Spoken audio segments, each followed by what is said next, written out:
Hello students, question number 6 तक हम इससे लास्ट वीडियो में कर चुके थे। 6 का अथवा हमें करना है। इसमें कहा गया है हाइगेंस का द्वितीयक तरंगिकाओं का सिद्धांत क्या है, ये हम पढ़ चुके हैं।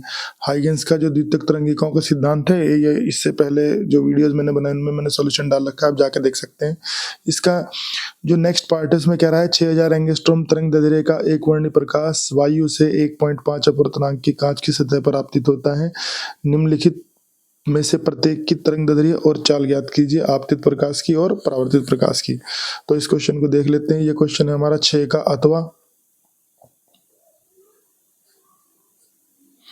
तो इसने कहा है कि एक प्रकाश है, कितनी तरंग दैर्ध्य का, 6000 एंगस्ट्रॉम तरंग दैर्ध्य का प्रकाश है, और ये अपवर्तनांक 1.5 अपवर्तनांक के किसी पदार्थ पे आपतित हो रहा है।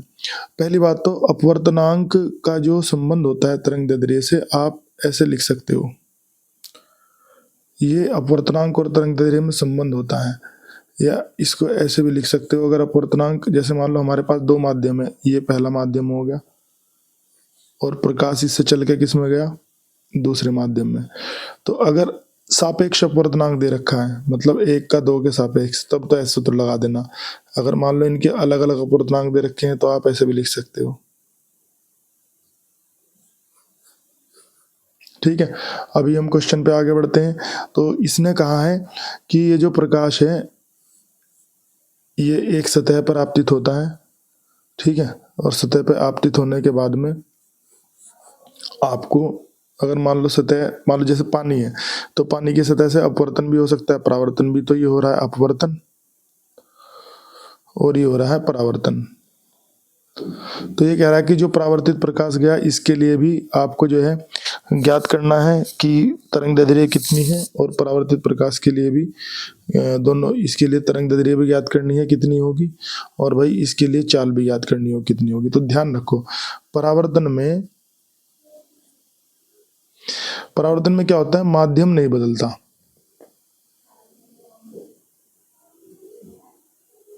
और जब माध्यम नहीं बदला तो तरंग दैर्ध्य भी नहीं बदलेगी। तो परावर्तन में तरंग दैर्ध्य उतनी रहेगी जितनी की थी। प्रकाश की चाल भी नहीं बदलेगी, प्रकाश की चाल भी हमेशा, क्योंकि माध्यम सेम है, तो प्रकाश की चाल भी उतनी रहेगी जितनी की थी। प्रकाश की चाल कितनी थी इस माध्यम में, क्योंकि प्रकाश की चाल इसने वायु से आपतित हो रहा है, इसने पहला माध्यम बता रखा है वायु, तो प्रकाश की चाल वायु में 3 × 10⁸ होती तो इतनी रहेगी। तो परावर्तन में तो उत्तर आ जाएगा। लेकिन जब आप अपवर्तन के लिए ज्ञात करोगे, तो अपवर्तन में क्या होगा बेटा, तरंग दैर्ध्य के लिए सूत्र लगेगा n बराबर λ1/λ2। तो यहां से λ2 कितना आ जाएगा, और λ1 कितना है 6000, और n कितना है 1.5। इसकी दशमलव हटाएंगे, हल करेंगे, ये आ जाएगा 4000 एंगस्ट्रॉम। ये वाला आंसर आ गया। इसके बाद इसमें चाल भी निकाल सकते हो प्रकाश की चाल निकालने के लिए आप वैसे भी सूत्र जानते हो कि कांच में जैसे हम निकालने हैं, कौन सा पदार्थ है, कांच में प्रकाश की चाल निकालने हैं, तो कांच में प्रकाश की चाल c/n, इससे निकाल लो 3 × 10⁸। अपवर्तनांक हो गया 1.5, इससे कैंसिल करेंगे तो 2 × 10⁸ मीटर प्रति सेकंड। तो ये हमारा इस क्वेश्चन का आंसर हो गया। अब क्वेश्चन नंबर हम देख लेते हैं, इसमें 7। क्वेश्चन नंबर 7 में इसने कहा है कि प्रकाश विद्युत प्रभाव के नियमों का उल्लेख कीजिए। तीव्रता I और आवृत्ति ν का प्रकाश W कार्यफलन की एक धातु पर पड़ रहा है। प्रकाश विद्युत धारा और फोटो इलेक्ट्रॉनों की अधिकतम गतिज ऊर्जा का मान किस प्रकार परिवर्तित होगा, जबकि आपतित प्रकाश की तीव्रताएं समान है और आपतित प्रकाश की आवृत्तियां समान है। मतलब ये कुछ नहीं है, जो फोटो इलेक्ट्रिक इफेक्ट, प्रकाश विद्युत प्रभाव, उसके नियम पूछ रहा है। प्रकाश विद्युत प्रभाव, देखिए पहली बात तो प्रकाश विद्युत प्रभाव क्या है। तो प्रकाश विद्युत प्रभाव क्या होता है कि जब किसी धातु पर प्रकाश पड़ने से उसमें से इलेक्ट्रॉन निकलने लगे, तो ऐसी घटना को हम प्रकाश विद्युत प्रभाव कहते हैं। इसको प्रकाश विद्युत उत्सर्जन भी कहते हैं। इसके कुछ नियम हैं जो आप लोग नोट कर लीजिएगा, मैं बोल देता हूँ। तो इसका जो पहला नियम है प्रकाश विद्युत प्रभाव का, वो आप लिखिए कि प्रकाश विद्युत प्रभाव में क्या होता है कि जब धातु पर प्रकाश पड़ता है तो उसमें जो इलेक्ट्रॉन निकलते हैं, इलेक्ट्रॉनों के निकलने की दर, धातु से इलेक्ट्रॉनों के निकलने की दर धातु पर आपतित होने वाली प्रकाश की तीव्रता के समानुपाती होती है। मतलब धातु से जो इलेक्ट्रॉन निकल रहे हैं, तो इलेक्ट्रॉन निकलेंगे तो क्या बनेगी, करंट बनेगी। तो ये जो करंट है, इलेक्ट्रॉनों के निकलने की दर, मतलब जो धातु से करंट उत्पन्न हुई, जो धातु से इलेक्ट्रॉन निकलने से करंट उत्पन्न हुई, वो प्रकाश की तीव्रता के, तीव्रता मतलब एक तरह से चमक के समानुपाती होती है। पहला नियम यह है कि जो प्रकाश विद्युत धारा है, प्रकाश विद्युत धारा तीव्रता के समानुपाती होती है, ये पहला नियम है। ठीक है, तो इसको थ्योरी में लिख लीजिएगा। दूसरा जो पॉइंट है उसमें, दूसरा पॉइंट ये है कि धातु से जो इलेक्ट्रॉन निकलते हैं वो अलग अलग गतिज ऊर्जा के होते हैं। जो इलेक्ट्रॉनों की अधिकतम गतिज ऊर्जा है, किसी धातु से निकलने वाले इलेक्ट्रॉनों की अधिकतम गतिज ऊर्जा प्रकाश की तीव्रता पर निर्भर नहीं करती, इस पर यह निर्भर नहीं करती। तो ये इसका दूसरा नियम है। तीसरा नियम क्या है इसका, तीसरा नियम भी सुन लो आप। तीसरा नियम है कि जो अधिकतम गतिज ऊर्जा होती है ये इस पे निर्भर नहीं कर रही है, तीव्रता पर निर्भर, तो कहीं पर निर्भर कर रही है, ये आवर्ती पर निर्भर करती है। तो किसी धातु से इलेक्ट्रॉन जो निकलते हैं, प्रकाश इलेक्ट्रॉन, उनकी अधिकतम गतिज ऊर्जा आवर्ती को बढ़ाने पर बढ़ती है, मतलब इसके समानुपाती होती है। चौथा नियम क्या है इसका, चौथा नियम यह है कि अब आवर्ती पे ये तो हमने पढ़ लिया, अब यह है कि जैसे किसी धातु पर प्रकाश पड़ रहा है तो प्रकाश पड़ने के बाद उस धातु से इलेक्ट्रॉन हम निकाल रहे हैं, तो ऐसा नहीं है कि किसी भी आवर्ती का प्रकाश इलेक्ट्रॉन को निकाल देगा। एक निश्चित आवर्ती होगी जिसका प्रकाश धातु से इलेक्ट्रॉन निकाल लेगा, उससे पहले इलेक्ट्रॉन नहीं निकाल लेगा। तो वो न्यूनतम आवर्ती जो किसी धातु से इलेक्ट्रॉन उत्सर्जित कर सके उसको बोलते हैं देहली आवर्ती। ये इसका चौथा नियम है। किसी धातु से प्रकाश इलेक्ट्रॉन निकालने के लिए आवश्यक आवर्ती की न्यूनतम मात्रा, या ऐसा भी बोल सकते हैं कि वह प्रकाश की वह आवर्ती जो किसी धातु से इलेक्ट्रॉन निकाल सके उसको बोलते हैं देहली आवर्ती। तो ये हो गया हमारे पास जो है नेक्स्ट इसका जो रूल था, इसमें आप लिख सकते हो उसको। इसके बाद इसमें यह है कि देहली आवर्ती के बाद, देहली आवर्ती तो हो ही गई, ये फोर्थ रूल हो गया इसका। फिफ्थ रूल ये है कि जैसे ही प्रकाश धातु पर पड़ता है तुरंत इलेक्ट्रॉन निकलने लगते हैं, कोई भी समय पश्चता नहीं होती, कोई भी टाइम लैगिंग नहीं होती, टाइम लैगिंग कोई भी नहीं होती, कि तुरंत होने वाला प्रोसेस है। जैसे ही इलेक्ट्रॉन धातु पर पड़ेंगे, जैसे ही प्रकाश धातु पे पड़ेगा तुरंत इलेक्ट्रॉन निकल लेंगे। तो ये तो हो गए 5 नियम जो आपको नोट करने हैं।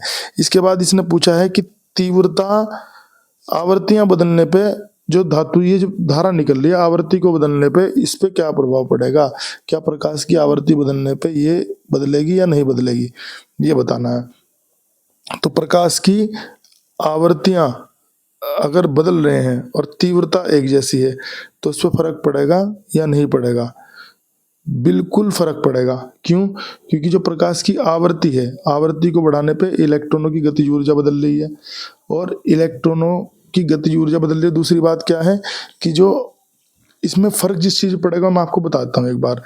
इसको समझने के लिए पहली बात तो आप ये ग्राफ समझो, क्योंकि यहाँ पे क्या बताया मैंने कि प्रकाश विद्युत धारा और प्रकाश की जो निकलने की दर है तो उसमें क्या संबंध होता है, ये समानुपाती होती है। तो ग्राफ कैसा आएगा, सरल रेखा। ठीक है, गतिज ऊर्जा किस पे डिपेंड कर रही है, गतिज ऊर्जा डिपेंड कर रही है प्रकाश की आवर्ती पे। तो इसमें भी एक ग्राफ बना सकते हैं हम। कैसा ग्राफ आएगा इसका कि अगर यहाँ पे गतिज ऊर्जा दिखाते हैं, इधर हम तीव्रता दिखाते हैं, तो अब इस वाले ग्राफ को ई के और न्यू के बीच जो ग्राफ प्लॉट करेंगे उसके लिए आपको ये और ये दोनों नियम याद रखने पड़ेंगे कि न्यू को बढ़ाने पे ई के बढ़ रहा है, जैसे आई को बढ़ाने पे आई बढ़ रहा है, स्मॉल आई करंट है, कैपिटल आई तीव्रता है, तो ग्राफ सीधी रेखा आ गई। ग्राफ यहाँ भी सीधी रेखा आएगा, लेकिन यहाँ ध्यान रखना है कि यहाँ पे एक आवर्ती के बाद ही इलेक्ट्रॉन निकलने शुरू होंगे, न्यू जीरो। तो मान लो यहाँ से लेके यहाँ तक कौन सी आवर्ती, न्यू जीरो, तो न्यू जीरो के बाद इलेक्ट्रॉन निकलने शुरू होंगे, तो ग्राफ हमारा यहाँ के बाद ऐसा सीधी रेखा आएगा। तो ये हो गया ग्राफ। अब सवाल वो आता है जिसको जो हम पढ़ रहे थे कि भाई तीव्रता अगर एक जैसी है और आवर्तियां अलग अलग है तो क्या प्रभाव पड़ेगा। तो आवर्ती क्या बढ़ा देती है, इलेक्ट्रॉन की गतिज ऊर्जा को बढ़ा देती है। तो इलेक्ट्रॉन की गतिज ऊर्जा बढ़ाने की वजह से जो ग्राफ आएगा, अगर हम किस किस के बीच में ग्राफ प्लॉट करें, आवर्ती के बीच में, और हाँ एक चीज और इसमें रहेगी, सॉरी ये रह गया, गतिज ऊर्जा किसी भी इलेक्ट्रॉन की जो गतिज ऊर्जा होती है इलेक्ट्रॉन ने आवेशित करने, आप पहले पढ़ के आए हैं कि गतिज ऊर्जा होती है E इंटू वी, ये सूत्र होता है E इंटू वी, ये इलेक्ट्रॉन की गतिज ऊर्जा का सूत्र है। और यहाँ V को मैं लिख रहा हूँ V0, ये V0 कहलाता है बेटे स्टॉपिंग पोटेंशियल, इसका नाम क्या होता है, स्टॉपिंग पोटेंशियल। तो अगर कोई पूछे कि V0 क्या है, इसका नाम होता है स्टॉपिंग पोटेंशियल, और इसको बोलते हैं निरोधी विभव, निरोधी विभव, स्टॉपिंग पोटेंशियल, या दूसरा नाम क्या है इसका, निरोधी विभव। ये इलेक्ट्रॉनों द्वारा प्राप्त अधिकतम विभव है, जो हमारे इलेक्ट्रॉन द्वारा प्राप्त अधिकतम गतिज ऊर्जा का विभव है। ये कौन सा विभव है, निरोधी विभव। देखो एक ग्राफ आपको बताते हैं, यहाँ पे एक ग्राफ आपको बताते हैं कि जब हम वोल्टेज बढ़ाएंगे, देखो भाई इलेक्ट्रॉनों को गति देने के लिए क्या बढ़ाना पड़ता है, वोल्टेज। तो जब वोल्टेज बढ़ेगा तो इलेक्ट्रॉनों की स्पीड, मतलब जो इलेक्ट्रॉनों की निकलने की जो दर है, इलेक्ट्रॉनों की जो स्पीड है वो बढ़ेगी। तो जैसे मान लो इलेक्ट्रॉन निकलते हैं धातु से, वोल्टेज बढ़ाने पे तो करंट बढ़ती है। तो इसका ग्राफ ऐसा आता है, देखो इस तरह ग्राफ। अब ये ग्राफ क्या बता रहा है, ध्यान दो, धारा जैसे ही हमने वोल्टेज लगाया तो धारा बढ़नी शुरू होगी। अब किसी धातु से मान लो इलेक्ट्रॉन निकले, अब धातु में जब इलेक्ट्रॉन निकलेंगे तो कैसे निकलते हैं इलेक्ट्रॉन, जैसे ही धातु पे फोटोन पड़ता है। मैं यहाँ पे बताता हूँ, जैसे मान लो ये धातु है, इस धातु पे ये फोटोन पड़ा, ये है फोटोन, फोटोन की ऊर्जा होती है h। तो ये फोटोन एक इलेक्ट्रॉन को अपनी ऊर्जा देता है और वो इलेक्ट्रॉन धातु के बाहर आके आगे निकल पड़ता है गतिज ऊर्जा लेके। तो एक फोटोन एक इलेक्ट्रॉन को निकालता है, पहली बात। दूसरी बात, मान लो 50 फोटोन पड़े तो 50 इलेक्ट्रॉन निकलेंगे, सीधी बात है।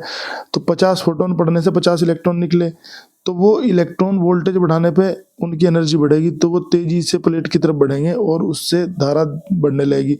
लेकिन जब सारे के सारे इलेक्ट्रॉन माइनस प्लेट से प्लस प्लेट की ओर पहुंच जाएंगे तो क्या धारा बढ़ेगी भाई, जब सारे ही इलेक्ट्रॉन पहुंच गए तो आगे तो नहीं धारा बढ़ेगी, तो ये धारा पहले बढ़ेगी और फिर जाके ऐसे निश्चित हो जाएगी। इसको कहते हैं संतृप्त धारा। क्या कहते हैं, संतृप्त धारा। तो अगर इस ग्राफ को पीछे हटाया जाए तो पीछे हटा के यहाँ पे एक ऐसा पॉइंट मिलेगा जिस पे धारा 0 हो जाएगी। ये वाला पॉइंट, अब यहाँ से लेके यहाँ तक का वोल्टेज हो गया माइनस का, ये वाला कहलाता है स्टॉपिंग पोटेंशियल। तो अगर तुम्हें कोई स्टॉपिंग पोटेंशियल की डेफिनेशन पूछे तो स्टॉपिंग पोटेंशियल क्या है, ये है वह ऋणात्मक विभव जो प्रकाश विद्युत धारा को कितना कर दे, 0 कर दे, उसको हम कहते हैं स्टॉपिंग पोटेंशियल। ठीक है, चलिए जा। अब ये जो स्टॉपिंग पोटेंशियल है, ये स्टॉपिंग पोटेंशियल किस बात पे डिपेंड कर रहा है, ये इलेक्ट्रॉन की गतिज ऊर्जा पर डिपेंड कर रहा है। गतिज ऊर्जा ज्यादा होगी तो स्टॉपिंग पोटेंशियल भी ज्यादा होगा। अब जल्दी से अपनी बात को खत्म करते हैं कि तीव्रता अगर समान है और आवर्तियां भिन्न भिन्न है तो क्या फर्क पड़ेगा। तो तीव्रता जो होती है प्रकाश की चमक को बोलते हैं, तीव्रता को बढ़ाने पे बढ़ते हैं फोटोन। तो अगर फोटोन बढ़ेंगे तभी तो इलेक्ट्रॉन बढ़ेंगे, तो फोटोन को बढ़ाने से इलेक्ट्रॉनों की संख्या बढ़ेगी। अगर फोटोन नहीं बढ़े तो इलेक्ट्रॉन की संख्या कहाँ से बढ़ जाएगी, एक फोटोन एक इलेक्ट्रॉन को निकाल रहा है। तो हम इसका उत्तर लिखेंगे कि तीव्रता को अगर हमने नहीं बदला, आवृत्तियों को बदल रहे हैं, तो धारा नहीं बढ़ेगी, धारा पे कोई प्रभाव नहीं पड़ेगा। ठीक है, दूसरा पार्ट है इसका, ये कह रहा है आवृत्तियां अगर बदल दें, अगर आवृत्तियां एक जैसी रहें और तीव्रता बदल दें तो क्या प्रभाव पड़ेगा, बिल्कुल पड़ेगा। ये इससे उल्टा हो गया नहीं, अगर प्रकाश की तीव्रता बढ़ा दे हम, मतलब चमक बढ़ा दे, तो फोटोन बढ़ जाएंगे। मान लो 50 फोटोन से बढ़ के 70 हो गए, तो इलेक्ट्रॉन भी तो 70 निकलेंगे, तो इस केस में धारा बढ़ जाएगी। तो ये इसका उत्तर है। इसका दूसरा पार्ट देख लेते हैं हम, अथवा। ये क्वेश्चन नंबर हमारा 7 था, 7 का हम अथवा देख लेते हैं। ठीक है, 7 का अथवा,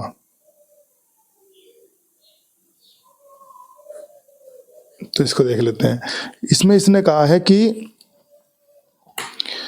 द्रव्य तरंगे क्या होती हैं, ये यांत्रिक तथा चुंबकीय तरंगों से किस प्रकार भिन्न होती हैं। द्रव्य तरंगे, ये मैटर वेव्स बोलते हैं इंग्लिश में। और इनको ही दी ब्रोगली तरंगे भी बोलते हैं। तो ये क्या है कि किसी गतिमान कण के साथ सदैव उसकी जो तरंग होती है वो संबद्ध होती है। ये दी ब्रोगली ने सबसे पहले बताया। दी ब्रोगली ने बताया था कि जब कोई कण चलता है, गति करता है, तो उसके साथ साथ उसकी तरंग भी चलती है। तो इसकी परिभाषा आएगी कि प्रत्येक गतिमान कण के साथ उसकी एक तरंग संबद्ध होती है, जिसे हम क्या बोलते हैं, द्रव्य तरंग, या इसका दूसरा नाम है दी ब्रोगली तरंग। ठीक। अब इसने कहा है कि ये जो द्रव्य तरंगे होती हैं ये विद्युत चुंबकीय तरंगों से किस प्रकार भिन्न होती हैं। तो भाई द्रव्य तरंगे विद्युत चुंबकीय तरंगों से भिन्न होती हैं। कैसे? एक तो विद्युत चुंबकीय तरंगे जो होती हैं उनमें विद्युत क्षेत्र और चुंबकीय क्षेत्र के विद्युत चुंबकीय तरंगे कैसे उत्पन्न होती हैं? परिवर्ती विद्युत क्षेत्र और चुंबकीय क्षेत्र के कारण क्या उत्पन्न होती हैं? परिवर्ती विद्युत क्षेत्र तथा चुंबकीय क्षेत्र के कारण विद्युत चुंबकीय तरंगे उत्पन्न होती हैं। जबकि द्रव्य तरंगे जो उत्पन्न हो रही हैं उनके उत्पन्न होने का कारण दूसरा है। द्रव्य तरंगे तब उत्पन्न होती है जब कोई कण गति करता है। तो किसी कण की गति के कारण उत्पन्न होने वाली जो तरंगे होती हैं वो कौन सी होती हैं? द्रव्य तरंगे। तो दोनों में पहला अंतर तो यही आ गया। दूसरा अंतर, जो द्रव्य तरंगे होती हैं उनकी तरंग दैर्ध्य निकालने के लिए एक सूत्र होता है जिसको हम दी ब्रोगली तरंग दैर्ध्य कहते हैं। इसका सूत्र होता है लैम्डा बराबर h बटे पी। लैम्डा बराबर h बटे पी। और p क्या है बेटे? संवेग। संवेग हो गया m इंटू वी। ठीक है। तो जो द्रव्य तरंग होते हैं उनकी तरंग दैर्ध्य के लिए सूत्र है। तो ये तरंग दैर्ध्य कण की चाल पर निर्भर कर रहा है। जबकि जो विद्युत चुंबकीय तरंगे होती हैं उनमें सभी विद्युत चुंबकीय तरंगों की चाल सेम रहती है, 3 गुणा 10 की घात 8 जो प्रकाश की चाल है। तो विद्युत चुंबकीय तरंगों की चाल समान रहती है। जबकि द्रव्य तरंगों में जो चाल होती है वो तरंग की तरंग दैर्ध्य पे निर्भर करती है। तरंग दैर्ध्य बदलेगी तो चाल भी बदल जाएगी। तो ये आप दो अंतर लिख सकते हैं। इसके बाद इसी में एक न्यूमेरिकल दे रखा है। कह रहा है हाइड्रोजन के परमाणु में 0.5 एंगस्ट्रॉम त्रिज्या पर हाइड्रोजन का एक परमाणु होता है, केंद्र में नाभिक है और उसमें एक इलेक्ट्रॉन घूम रहा है। इसने कहा है कि नाभिक के चारों ओर इलेक्ट्रॉन जो घूम रहा है उसकी कक्षा की त्रिज्या है 0.5 एंगस्ट्रॉम और इस इलेक्ट्रॉन की जो स्पीड है वो दे रखी है 2.2 गुणा 10 की घात 6 मीटर प्रति सेकंड। पूछ रहा है इससे कितनी धारा उत्पन्न होगी। तो देखिएगा, जब कोई इलेक्ट्रॉन या कोई आवेशित कण किसी वृत्तीय पथ पर घूमता है, पहली बात तो धारा का सूत्र जानते हैं आप, Q बराबर T होता है। ठीक है। तो अगर इलेक्ट्रॉन घूम रहा है तो E अपॉन टी हो जाएगा। अब इलेक्ट्रॉन मान लो यहाँ से चला तो एक पूरा चक्कर चलने में इलेक्ट्रॉन को जो समय लगेगा, समय का सूत्र क्या होता है? समय बराबर चाल बराबर दूरी बटे समय पढ़ा आपने। तो समय बराबर हो जाएगा दूरी बटे चाल। तो समय बराबर दूरी। अब एक पूरे चक्कर में कितनी दूर चलेगा कण? अब मान लो यहाँ से चला इलेक्ट्रॉन तो एक चक्कर लगने में पूरी एक परिधि कवर कर लेगा तो 2 पाई आर। और समय कितना हो जाएगा? चाल कितनी हो जाएगी? v। इसको ऊपर ले जाओ तो I हो गया EV अपॉन 2 पाई आर। इनके E का आवेश, इलेक्ट्रॉन का आवेश रख दो, v रख दो जो दे रखा है। ठीक है। 2 पाई का मान रख दो 3.14 और त्रिज्या 0.5 एंगस्ट्रॉम, इसको मीटर में चेंज करके रख दो। तो 0.5 गुणा 10 की घात -10। अब इस पूरे को जब आप हल करोगे तो इस पूरे को हल करने के बाद आपका यही आंसर आ जाएगा जो इसने दिया हुआ है 1.12 इंटू 10⁻³ एम्पियर। हल कर लेना, इसको मैं डायरेक्ट लिख रहा हूँ तो कुछ आंसर मिसप्रिंट है, आप हल कर लेना तो आंसर आपका आ जाएगा। इसके बाद नेक्स्ट क्वेश्चन है क्वेश्चन नंबर 8। इसमें कह रहा है कि एम्पियर का परिपथीय नियम क्या है? एम्पियर का परिपथीय नियम क्या है? तो ये मैंने आपको पहले करा रखा है एम्पियर का परिपथीय नियम। तो मैं बताता हूँ एक बार और। एम्पियर ने ये कहा था कि किसी बंद परिपथ के लिए एम्पियर ने कहा था कि किसी बंद लूप के लिए चुंबकीय क्षेत्र का रेखीय समाकलन, चुंबकीय क्षेत्र का रेखीय समाकलन किसके लिए? किसी बंद लूप के लिए लूप से गुजरने वाली धारा का μ0 गुना होता है। तो ये किसका नियम है? एम्पियर का ये परिपथीय नियम है। फिर इसने पूछा है कि एम्पियर के परिपथीय नियम को मैक्सवेल द्वारा संशोधित किया गया था। तो एम्पियर के परिपथीय नियम को मैक्सवेल द्वारा जो उसमें संशोधन किए गए थे हमें वो बताने हैं इसमें। तो बेटे मैं आपको बता दूं कि मैक्सवेल ने एम्पियर के परिपथीय नियम में एक संशोधन किया था। मैक्सवेल ने बताया था कि एम्पियर का जो परिपथीय नियम है वो अधूरा है। उसने कहा था, तो मैक्सवेल द्वारा जो संशोधन किया गया था, मैक्सवेल ने कहा था कि एम्पियर के परिपथीय नियम में ये जो करंट है ये कन्वेंशनल सिंपल करंट है। उसने कहा था कि एम्पियर के परिपथीय नियम को अगर सही लिखा जाए तो सही नियम ये होना चाहिए, I प्लस आई डी। उसने यहाँ पे एक नई टर्म इंट्रोड्यूस की थी जिसको कहा था उसने विस्थापन धारा। ठीक है, तो अब ये जो विस्थापन धारा है ये क्या है, इसने कहा कि एम्पियर का जो परिपथीय नियम है वो कुछ जगह पे जाके फेल हो जाता है। अब कहाँ पे फेल हो जाता है ये हमारे कोर्स से इन्होंने हटा दिया, मैं फिर भी आपको बता देता हूँ। इन्होंने कहा था कि जब किसी स्थान पर परिवर्ती विद्युत क्षेत्र होगा, जिस स्थान पे परिवर्ती विद्युत क्षेत्र होगा वहां पे एम्पियर का जो ये परिपथीय नियम होता है ये लागू नहीं हो पाता है, ये फेल हो जाता है।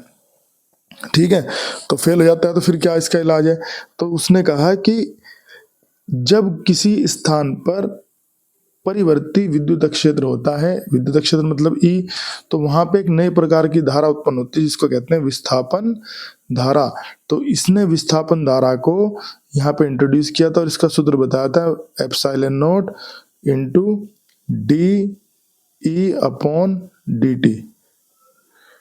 Epsilon naught into D E upon epsilon naught into D E upon D T, ये इन्होंने विस्थापन धारा का सूत्र बताया था। तो इन्होंने जो इसका नियम है एम्पियर का परिपथीय नियम, उसको इन्होंने जो है चेंज किया था, मतलब सही किया था अपनी तरफ से। एक इसको सही लिख लो, D E D phi E है।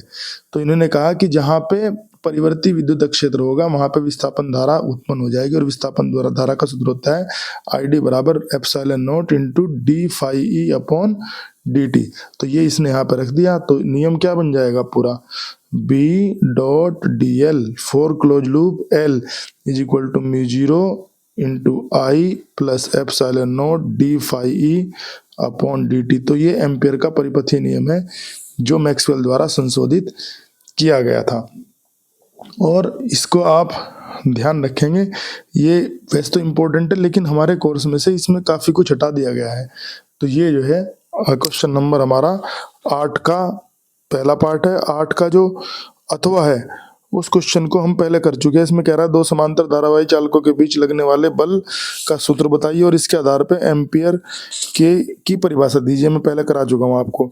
फिर क्वेश्चन नंबर इसमें 9 है, क्वेश्चन नंबर 9 भी कर लेते हैं। तो क्वेश्चन नंबर 9 में ये कह रहा है कि ट्रांसफार्मर का क्या सिद्धांत है। तो ट्रांसफार्मर कौन से सिद्धांत पे काम करता है भाई, ट्रांसफार्मर का सिद्धांत कौन से सिद्धांत पर काम करता है, आप लिखोगे ट्रांसफार्मर अन्योन्य प्रेरण के सिद्धांत पर कार्य करता है, म्यूचुअल इंडक्शन के सिद्धांत पर कार्य करता है। तो इसने पहली बात तो यही पूछा केवल कि ट्रांसफार्मर का सिद्धांत क्या है। फिर कह रहा है ऊंचाई और अपचाई ट्रांसफार्मर में क्या अंतर है, ऊंचाई और अपचाई ट्रांसफार्मर में क्या अंतर है। तो बेटे जो ट्रांसफार्मर होता है, ऊंचाई ट्रांसफार्मर दो तरह के होते हैं, एक होता है ऊंचाई और एक होता है अपचाई। तो ध्यान रखेंगे जो ऊंचाई ट्रांसफार्मर होता है उसकी जो प्राथमिक कुंडली है और जो द्वितीयक कुंडली है, तो इसकी द्वितीयक कुंडली में पतले तार के अधिक फेरे होते हैं और प्राथमिक जो कुंडली होती है उसमें मोटे तार के कम फेरे होते हैं। ये तो स्ट्रक्चर में डिफरेंस है। इसमें से उल्टा होगा, अपचाई में प्राथमिक कुंडली में तो पतले तार के ज्यादा फेरे होंगे और द्वितीयक कुंडली में मोटे तार के कम फेरे होंगे। पी मतलब प्राइमरी प्राथमिक कुंडली, एस मतलब द्वितीयक। ठीक है, ये ट्रांसफार्मर का निशान है। तो ये तो इनकी स्ट्रक्चर में डिफरेंस हो गया कि इसकी प्राथमिक कुंडली में मोटे तार के ज्यादा फेरे और द्वितीयक कुंडली में पतले तार के, प्राथमिक कुंडली में मोटे तार के कम फेरे और द्वितीयक में पतले तार के अधिक फेरे होते हैं।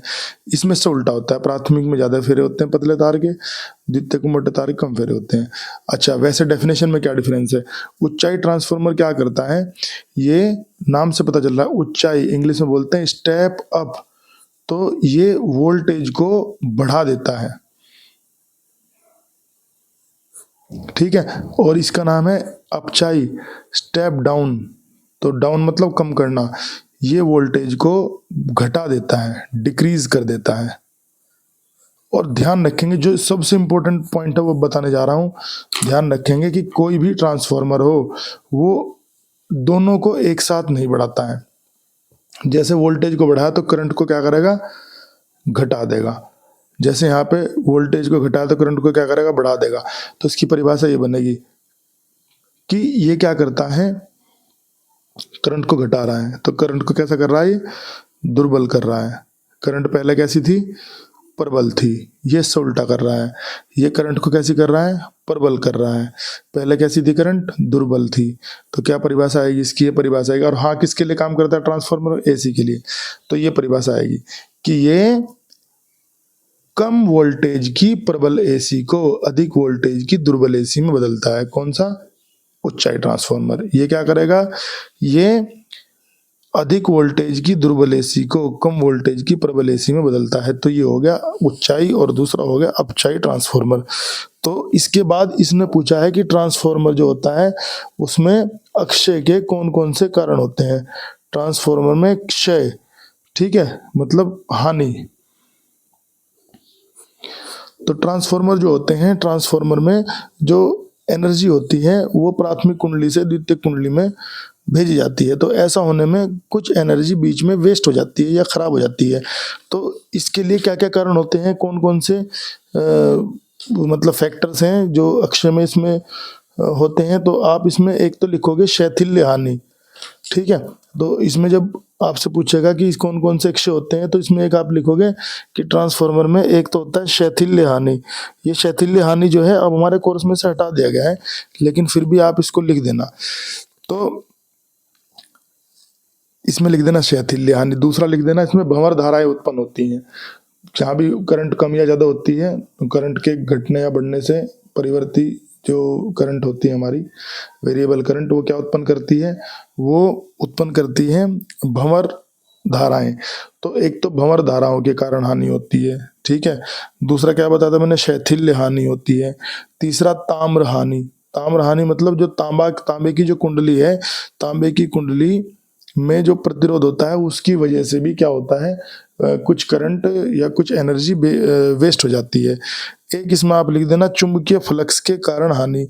ट्रांसफार्मर में जो जैसे प्राइमरी कुंडली है तो प्राथमिक से द्वितीयक में फ्लक्स जाता है। तो प्राथमिक से द्वितीयक में फ्लक्स जाते समय वैसे तो नियम ये है कि फ्लक्स जो का तो यहाँ पे पहुंच जाएगा, लेकिन ऐसा होता नहीं है।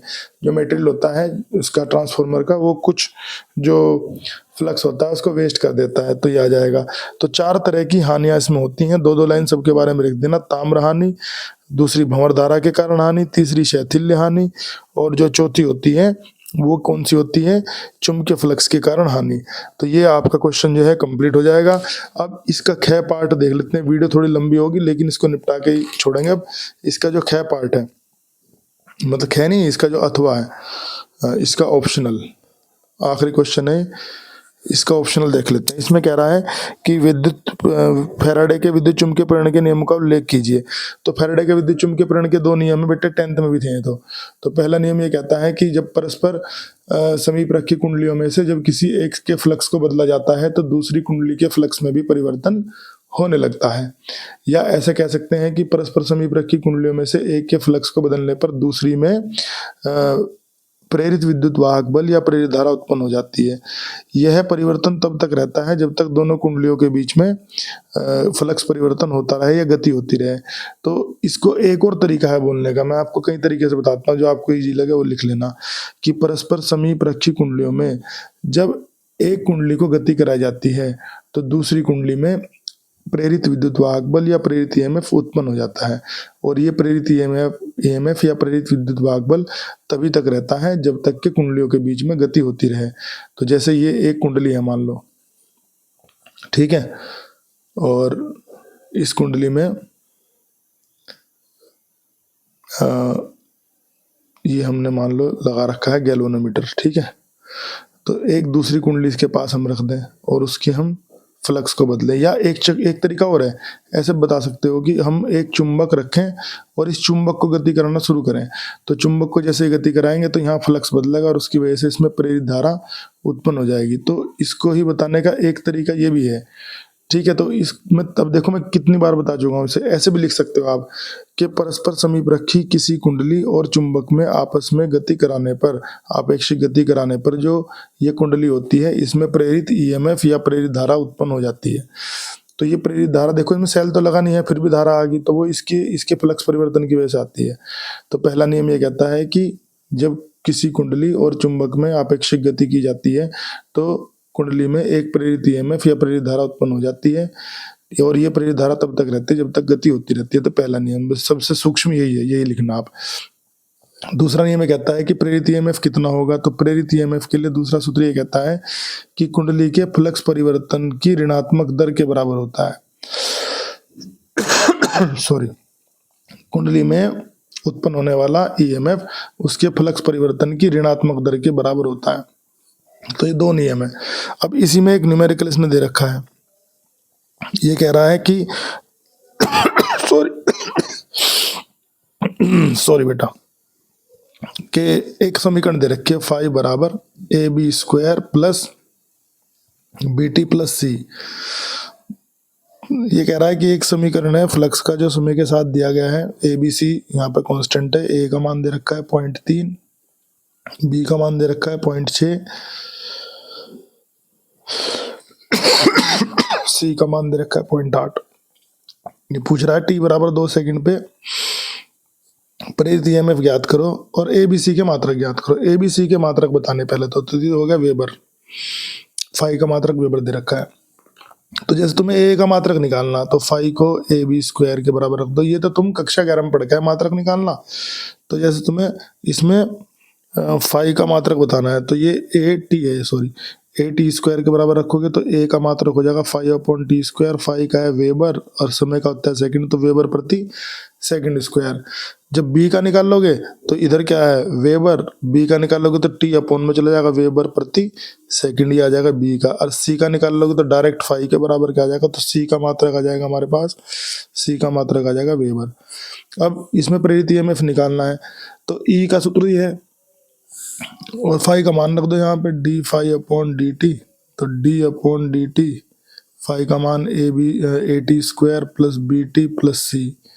डिफरेंशियल करना आप जानते हो, कक्षा 11 में सिखाया जाता है। तो T² का हो जाएगा, पावर पहले आ जाएगी 2A आ जाएगा 2AT, और B इंटू T का 1 हो जाएगा, कांस्टेंट का होता है 0। अब यहाँ पे E का फॉर्मूला आ गया माइनस का 2AT प्लस B। अब इसमें A और B और T के मान रख दो जो दे रखे हैं।